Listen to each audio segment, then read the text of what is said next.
لوگوں نے ایک دفعہ حضرت ابراہیم آدم سے سوال کیا،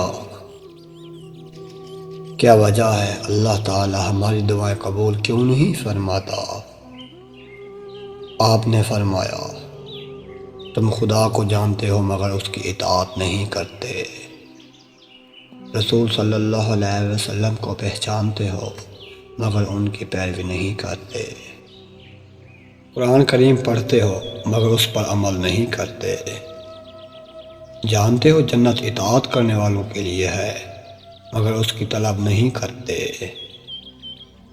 اللہ تعالیٰ کی نعمتیں کھاتے ہو مگر شکر ادا نہیں کرتے، جانتے ہو دوزخ گناہ گاروں کے لیے ہے مگر اس سے نہیں ڈرتے، شیطان کو دشمن جانتے ہو مگر اس سے دوستی کرتے ہو، دور نہیں بھاگتے،